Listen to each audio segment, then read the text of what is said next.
Et tout le monde, c'est Didier, j'espère que vous allez bien. Aujourd'hui, on va réagir à une vidéo de Sakiti, injection illégale. Donc, je pense qu'on a vu une vidéo par rapport à ça, mais là, on va voir une autre vidéo par rapport à ça, par rapport aux injections et tout. Là, je pense que ça peut être intéressant. Justement, on va voir tout ça dans cette vidéo. Avant que la vidéo commence, évidemment, n'hésitez pas à vous abonner à la chaîne YouTube. Je poste une autre vidéo par jour, donc vraiment, ça vaut le coup. Et je vous mettrai le lien de sa vidéo en description, comme je le fais sur chaque vidéo. N'hésitez pas à vous abonner à ma chaîne Kick. Je stream quasi tous les jours, donc vraiment ça vaut le coup. Et si on pourrait lâcher les 10 petits abonnés là, les 10 petits abonnés, ça serait cool, ça me ferait un plaisir et tout, voilà. Et sur ce, je vous embête pas plus et je vous laisse avec la vidéo.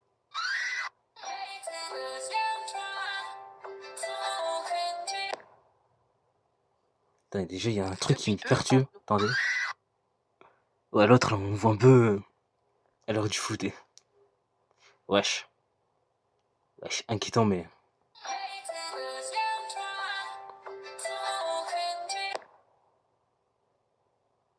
Depuis peu, un nouveau trafic clandestin pullule sur Instagram, TikTok ou Ah, c'est encore bon, j'attends. Snapchat. Au cœur de ce phénomène, des praticiens non qualifiés, souvent pseudo-esthéticiennes, proposent des injections à bas prix. Or, ces produits, loin d'être anodins, sont délivrés hors du cadre médical réglementé et avec parfois des conséquences dramatiques. Parmi les acteurs de ce marché noir, plusieurs influenceurs beauté ont joué un rôle pivot. Un cas récent concerne Kayana alias Ronnie Kay sur TikTok, une créatrice de contenu française qui admet souffrir de dysmorphophobie, donc d'un trouble de l'image corporelle. J'ai l'impression de faire de la dysmorphophobie. En gros, moi, déjà avant, je faisais 39 kilos avant de commencer Body, etc. Vraiment sur moi, je trouvais ça moche. Puis là, j'ai pris grave presque 30 kilos carrément. C'est archi problématique parce que j'ai l'impression. Ouais, 30 kilos. Ah ouais, quand même, hein. Quand même, hein. Un jour, je vais pas manger. Je suis angoissée là actuellement. Il est 21h41, je suis dehors. Je vais chercher du beurre de cacahuète pour tout manger, genre. Parce que j'ai l'impression d'avoir perdu tout mon poids alors qu'il y a littéralement rien qu'à changer sur mon corps. Rien, j'ai pas perdu 1 kilo en un jour. Mais j'ai l'impression d'avoir perdu tout mon poids, d'être hyper maigre, d'être retournée à 39 kilos vraiment dans le miroir. Je me vois aussi maigre qu'avant. Alors que c'est pas le cas. Et c'est comme ça avec tout. Par exemple, ma bouche, vous la voyez tous énorme. Moi, je vois ma bouche d'avant hyper maigre, hyper petite. Ses abonnés lui disent souvent qu'elle aurait gâché son visage, qu'elle aurait abusé des injections. À vous de vous forger votre propre avis, bien évidemment. Ah, mais avec des injections, tu peux prendre 30 kilos. Et ben, ça, je savais pas. Hein. Je savais même pas. Enfin, avec les injections, bah oui, tu prends un petit peu, mais je savais pas qu'on pouvait prendre autant. À dire non mais la bouche c'est trop, en sachant que je le garde. Avant d'y aller, j'ai montré une photo, j'ai réfléchi, j'ai regardé, donc j'ai vraiment fait le choix d'avoir cette bouche abusée. Toutefois, malgré sa fragilité, elle a tout de même promu à ses abonnés le compte d'une injectrice illégale du nom de Dream Face. Celle-ci se présentant comme experte en injection esthétique. Sauf qu'en réalité, tu l'auras deviné, Dream Face n'est en aucun cas un médecin reconnu, elle n'est pas diplômée, loin de là, et ce qu'elle fait, c'est surtout illégal. En somme, des jeunes femmes en quête de perfection se voient vendre un idéal trompeur en ligne, tandis qu'elles s'exposent elles-mêmes à des risques graves pour leur corps et au-delà leur santé mentale. C'est justement ce phénomène, ce business plutôt morbide à mes yeux, que je vais développer dans cette vidéo YouTube, notamment sous le prisme de l'influence et de la responsabilité qui incombe donc à ces femmes, le plus souvent, qui font la promotion, que ce soit de façon directe ou indirecte, de ces pseudo-esthéticiennes dont l'activité est clairement illégale et au-delà de ça, très dangereuse pour la santé. Je croyais qu'après l'épisode Les Sœurs Botox, on était passé à autre chose, les gens avaient compris la leçon, sauf qu'en fait pas du tout. Les gens ne veulent toujours pas comprendre. Pour recontextualiser la chose, on les surnomme les Sœurs Botox. Ce sont en fait deux jeunes femmes du nord de la France, du nom de Camilla et Hajar, qui entre 2022 et 2023 ont injecté illégalement du Botox et de l'acide hyaluronique à des centaines de clientes sur toute la France. Elles opéraient sous le Ah, des centaines de... Ah ouais, quand même. Quand même. Ah ouais, elles ont fait leurs injections illégales. Ah ouais, c'est... Ah non, mais c'est grave, hein. C'est trop grave. Hein. Pseudonyme de Dr Lou Gain et facturaient leurs injections entre 200 et 400 euros, à peine la moitié du prix officiel. À leur arrestation, la police a saisi plus d'une centaine En plus, ça de se voit, seringues. elles se sont injectées des trucs et tout, parce que... Voilà, regardez leurs fesses, voilà. Bien bombées, quoi. Comme on dit.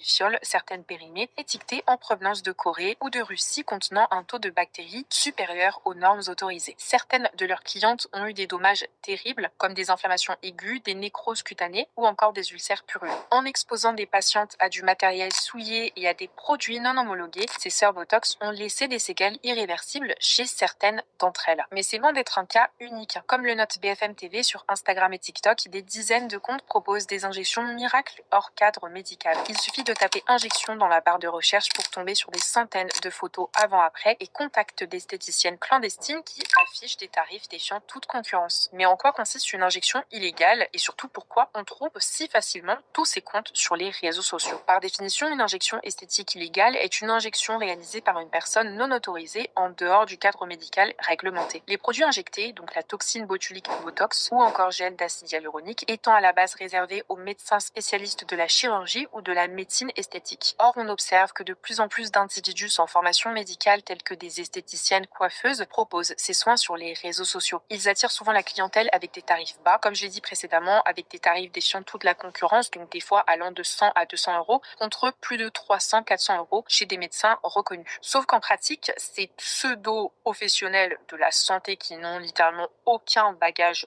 médical n'ont ni stérilité, ni contrôle, ni expertise. Ils vont utiliser des seringues non spécialisées, vont des fois injecter des clientes dans des Airbnb, dans leur appartement, dans leur HLM, des fois dans des lieux insalubres. J'ai vu des cas de personnes qui se faisaient injecter dans des caves. Mais s'il vous plaît, mais où est-ce que vous allez vous fourrer? Injecté dans des caves. Ah, on est dans des caves, carrément. Carrément. Des fois, le prix peut être alléchant, mais dans une cave, s'il vous plaît, mais prenez vos jambes à votre cou et barrez-vous. Par résultat, on peut avoir des infections importantes, voire même des nécroses. Je sais pas si je vais vous mettre des photos ici, parce que les nécroses, c'est assez dégueulasse, donc âme sensible, s'abstenir. Je vous aurais prévenu. Les conséquences peuvent être irréversibles, avec des défigurations du visage, nécessité de greffe de peau et de longues hospitalisations en réanimation. Plusieurs faits divers récents confirment ces dangers. Fin 2024, l'ANSM a alerté sur 8 cas de botulisme grave liés à des injections clandestines de toxines Ah non, mais botuliques. les gars, mais regardez les cas là. Regardez, mais. Ah, mes frères, non, mais là, c'est abusé. Parce que là, déjà, c'est inquiétant et en plus, c'est abusé, quoi. Ah non, mais frère, c'est une dinguerie de faire ça. En effet, la toxine du Botox est un neurotoxique, donc injectée par un non-médecin, elle peut provoquer des paralysies musculaires étendues. Comme le rappelle si bien l'ANSM, si un prestataire d'esthétique l'administre, il se met dans l'illégalité et met en danger la santé de ses clients. Mais sur les réseaux sociaux, la distinction entre conseil personnel et publicité est souvent floue. Des influenceuses beauté postent leur transformation en toute légalité douteuse. Parfois, elles montrent qu'elles viennent de faire repluber leurs lèvres ou lisser leurs rides, sans préciser qu'il s'agit d'une promotion. Comme le souligne BFM TV sur Instagram et TikTok, des postes d'injection illégales sont commercialisés par des pseudo-médecins ou promus par des influenceuses. Ces comptes multiplient les photos avant-après et les témoignages applaudissant le résultat. Il suffit de leur envoyer un message par Instagram et tout de suite, on va avoir une réponse. C'est très peu cher. En gros, on est sur des prix 2 à 3 fois moins chers qu'un chirurgien. Moi, celle que j'ai visitée proposait une seringue d'1 millilitre à 150 €, ce qui vraiment défie toute concurrence. Un phénomène amplifié par les réseaux sociaux et qui attire en particulier un jeune public. Leur injectrice illégale leur promet monts et merveilles et leur dit que de toute façon, tout est réversible. Elle te donne une impression de sécurité et ces jeunes filles, elles ont l'impression que c'est comme s'acheter un jean. Or, selon cette professionnelle, les risques sont très importants. Risque de cécité, perte de la vue, perte d'un œil, nécrose du nez, nécrose des lèvres, nécrose de certaines extrémités. C'est une activité médicale. Avec leurs centaines de milliers d'abonnés, ces célébrités du web lancent ainsi un véritable effet boule de neige. Ce qui était autrefois marginal devient complètement banal avec cette nouvelle culture beauté du moment. C'est pourquoi les députés français ont donc réagi par la loi influenceur parue en juin 2023 qui interdit désormais toute promotion de chirurgie ou soins esthétiques non encadrés. Mais dans les faits, les dérives n'ont absolument pas disparu. Fin 2024, le député Arthur Delaporte dénonçait sur les réseaux sociaux le retour des promotions de chirurgie esthétique par des influenceurs peu scrupuleux, rappelant que la loi prévoit tout de même jusqu'à 2 ans de prison et 300 000 € d'amende en cas de publicité interdite. Mais malgré ces règles, le contrôle et cette surveillance des réseaux sociaux restent tout de même très compliqués. Tu te devines bien que par manque de pesos, par manque de moyens, de temps et d'énergie, sur tous ces comptes illégaux qui pullulent sur les réseaux sociaux, peu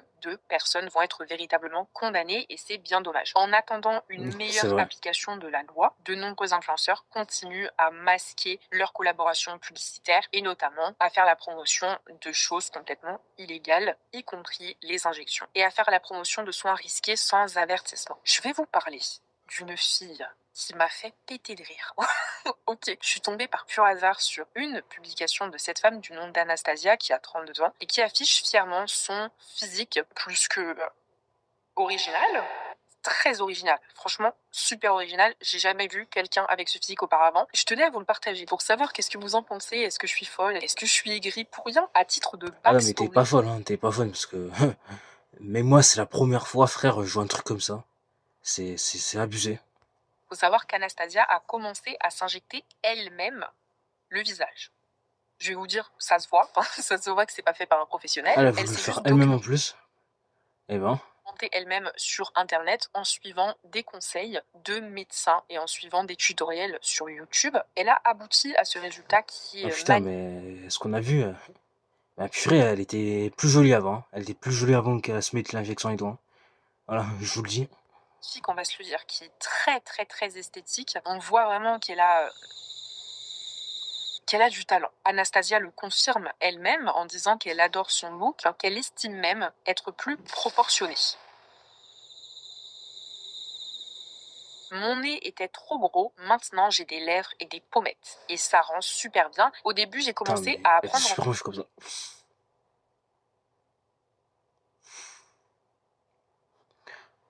On a vu un bout de ses seins encore. Enfin. Oh, attendez. en disant qu'elle adore son look, Putain, c'est qu'elle moi ou estime je suis même fou? être plus proportionnée. Mon nez était trop gros, maintenant j'ai des lèvres et des pommettes. Et ça rend super bien. Au début, j'ai commencé Oh, bref. Ah non, mais là, on voit un bout de sein, frère. Ah, celui YouTube, hein. Celui. Celui, c'est pas moi. à apprendre en ligne, j'étais inquiète, mais au final, j'adore ça. J'ai envie de dire, elle fait ce qu'elle veut. Qui sommes-nous pour juger? Mais doucement, Anastasia. Mais pourquoi ce trafic persiste-t-il malgré son interdiction formelle? Les explications tiennent à la fois au fond et à la forme du problème. D'une part, la demande de soins rapides et pas chers est massive. Bon nombre de patientes délaissent la médecine conventionnelle, coûteuse et réglementée pour des solutions de facilité. Et les fausses cliniques qui pullulent nos réseaux sociaux ciblent précisément ces profils. D'autre part, le dispositif légal peine à suivre l'ampleur du phénomène, parce que la loi influenceur de juin 2023 a certes interdit la promotion de toute chirurgie esthétique non médicale, mais en pratique, seules quelques dizaines de comptes font l'objet de contrôles véritables et de sanctions chaque année, donc c'est très minime, on va pas se le cacher. Certes, les peines font peur, 300 000 € d'amende, mais en pratique, quand tu vois qu'il y a très peu de personnes qui sont condamnées alors qu'ils ont fait des dingueries, si j'étais une influenceuse qui pour le coup faisait des trucs illégaux, je me dirais, mais qu'est-ce que j'en ai à faire en fait? Tout le monde fait de la merde, très peu de personnes sont véritablement sanctionnées, je vais continuer. La DGCCRF a par exemple mené plus de 250 contrôles sur les influenceurs la dernière année, mais le marché noir de l'esthétique est très réactif. Dès qu'un compte est fermé, d'autres apparaissent aussitôt sous de nouveaux pseudos. Enfin, ces réseaux illégaux opèrent en partie comme un commerce parallèle et décentralisé, où la traçabilité est quasiment nulle. Une fois qu'une personne va avoir recours à des injections illégales, pas besoin d'avoir le compte, puis juste de garder le numéro de téléphone de la fille qui te fait tes injections illégales, et bah t'es tranquille en fait. Peu importe si son compte Snap, TikTok ou Instagram saute, t'as son numéro de téléphone. Donc face à ces failles sur le plan juridique, c'est plus que primordial d'en parler sur les réseaux sociaux. Comme je vous l'ai dit précédemment, on a l'impression que c'est de plus en plus banalisé. Quand je faisais mes recherches pour cette vidéo YouTube, je scrollais tranquille et je voyais pas qu'une, mais plusieurs Donc la vidéo influenceuses elle qui date disaient d'un an forcément, mais ouais. Et c'est vrai que là aujourd'hui, on banalise ce genre de choses. On le banalise de plus en plus. Et ça, j'avoue, c'est strictement pas normal, quoi. oui, j'ai fait mes injections chez telle fille, telle fille, telle fille. Je vais sur le compte, ce n'est pas du tout un médecin. Et tu vois que ces filles sont suivies, encore une fois, majoritairement par des jeunes. Moi, j'ai 45 ans, je ne suis pas abonnée à ces profils d'influenceuses parce que déjà, j'ai pas TikTok, j'ai pas Insta, j'ai pas Snapchat sur mon téléphone. Je fais juste des vidéos dans mon coin parce que j'aime énormément faire du montage, etc., parler de certains sujets. Et pour autant, je ne suis pas Attends, consommatrice. c'est moi. Attends. Moi, j'ai pas thread, tant mieux, parce que tu vois que des bots et tout sexualisés. Après, j'ai pas quoi d'autre. Et j'ai pas Facebook et Twitter. Après, j'ai beaucoup de réseaux sociaux, mais juste, j'ai pas Facebook et Twitter. Et en vrai, tant mieux. Parce que déjà, Facebook, c'est de la merde. Et Twitter, y a que des cons. La plupart des gens, ils sont toxiques et tout. Enfin, voilà. Enfin, Twitter, vous connaissez, quoi. Donc, du coup, c'est pour ça que j'ai pas ça. De Reels, de TikTok, de Snap, j'en ai rien à faire de tout ça. J'ai touché à fouetter. Quand je fais ces recherches sur les réseaux et que je vois, ah oui, quand même, cette influenceuse, elle est jeune, elle est suivie par beaucoup d'adolescentes. Tu vas rarement voir des mères de famille suivre ses profils. Je me dis que, en connaissance de cause, tu dois faire attention à ce que tu postes. Sur TikTok, par exemple, tu peux voir quelle est la tranche d'âge qui te suit. Ces filles, à coup sûr, elles sont suivies par des 18-24, voire même dans certains cas moins. Et attention, je cherche absolument pas à déferler une vague de haine sur ces personnes-là. Je dis juste que c'est illégal. Tu fais de la promotion de praticiennes illégales. Tu mets donc indirectement en péril la santé de tes abonnés. Tu as une responsabilité, tout simplement. Il faut arrêter. C'est vrai. C'est vrai qu'avec ce genre de choses, bah, tu mets en santé beaucoup de personnes, quoi. Et, et c'est en tout cas les flics et tout, même d'autres personnes, tes profiteurs là le savent, t'es dans une sacrée merde. Hein. T'es vraiment dans une sacrée merde. Hein. Et de dire oui, non, mais j'étais pas au courant. Non, arrête de mentir, arrête de mentir. Vous êtes au courant, on se sait, tout le monde sait, faut arrêter de mentir. Encore une fois, pour moi, les plateformes ont aussi une responsabilité dans l'histoire. Quand tu vois qu'un compte fait la promotion de ses résultats avant, après, à travers des injections illégales, fais sauter le compte en fait. Enfin, tu peux pas laisser les centaines de milliers de comptes d'injectrices illégales prospérer sur les réseaux sociaux alors que. Et ouais, mais malheureusement, les réseaux sociaux t'auront beau signaler et tout, ils feront rien, quoi. Malheureusement. Tu sais pertinemment qu'ils s'enfreignent la loi tout simplement. Alors oui, on peut critiquer la responsabilité qui incombe aux plateformes et aux influenceuses, mais il faut aussi, et désolé de vous faire le rappel, vous remettre les idées en place. Il faut arrêter de donner de la force à ces injectrices illégales. Il faut arrêter de continuer à prendre rendez-vous chez ces femmes qui ont recours à des pratiques dangereuses. Je vous faut arrêter parce que si vous êtes de plus en plus à leur donner de la force, bah ça peut devenir de pire en pire, quoi. Et voilà, quoi. Et en plus, c'est très grave, quoi. C'est trop grave, hein. Pour la santé. Parce qu'en donnant de la force, en vous abonnant à ces comptes, en likant les publications, en commentant, l'algorithme TikTok, il va faire quoi? Il va pousser encore plus ces comptes au devant de la scène, donc potentiellement attirer de nouveaux clients. Bref, c'est un cercle vicieux en fait. Si les gens arrêtaient de donner de la force à ces influenceurs qui des fois sont influvoleurs plus qu'autre chose, qui sont connus pour arnaquer leur communauté à de multiples reprises, mais qui malgré tout continuent leur partenariat plus que douteux, bon, faut se poser les bonnes questions. En donnant de la force à ces comptes d'esthéticiennes complètement illégaux, il y a un effet boule de neige qui va être créé et donc plus de clients vont être attirés. Au besoin, il existe des structures officielles qui sont prêtes à aider. Par exemple, les patientes peuvent signaler ces pratiques aux autorités. L'Ordre national des médecins reçoit les dépôts de plainte pour exercice illégal de la médecine. Il y a aussi le portail Pharos, donc Internet Signalement Gouv, qui permet de dénoncer anonymement des contenus dangereux ou illégaux en ligne. Ce business parallèle d'injection illégale met clairement en exergue la pression pour les femmes. Les hommes vont rarement avoir des trends comme ça qui sont complètement farfelus. C'est vraiment tout le temps les femmes. Nous, on va nous forcer à avoir des grosses fesses, des gros seins, des grosses lèvres, des yeux tirés jusqu'à. Tu vas avoir des femmes de 20 ans qui vont aller en Turquie se faire un BBL, un tummy tuck, une On prend les augmentation grosses joues mammaire, et tout, tout ça. même le relève, ça leur va pas. Après, il y a juste ces gros culs, les gros seins qui leur vont. Non, c'est bon, je rigole. Je rigole les mecs, je rigole. Même journée, attention. Et ce sont très peu de fois les hommes qui vont avoir recours à ces pratiques plutôt spéciales. En fait, de façon générale, les réseaux sociaux ont clairement créé des standards de beauté pour les femmes qui sont artificiellement élevés et qui vont sans cesse normaliser la retouche permanente. Donc, chaque semaine, j'ai l'impression que tu as une nouvelle trend. Et si vous vous demandez pourquoi ça existe et pourquoi c'est le cas, c'est parce que cette industrie rapporte des millions, voire même beaucoup plus. Le fait de tout le temps pousser des nouvelles trends, pousser des nouvelles modes aux femmes, pour les commerces, pour les agences de tourisme médical, c'est de l'aubaine en fait, c'est le jackpot. C'est pour ça que ça a toujours existé et que ça continuera d'exister. Personnellement, ce que je peux vous recommander, c'est d'arrêter d'être matrixé par les réseaux sociaux, supprimer TikTok, supprimer Instagram, supprimer Snapchat, ça n'en vaut pas la peine. De scroller pendant des heures à n'en plus finir un compte. Après, le pire, c'est TikTok, parce que je sais qu'il y a des gens, frérot, ils scrollent beaucoup TikTok, ils y passent des 10-12 heures par jour. C'est une dinguerie. Bon, moi aussi, je passe beaucoup de temps sur YouTube, mais pas que pour regarder des vidéos, hein, vous savez très bien ce que je fais. Et honnêtement, je préfère ça que scroller 10-12 heures par jour sur TikTok. Hein.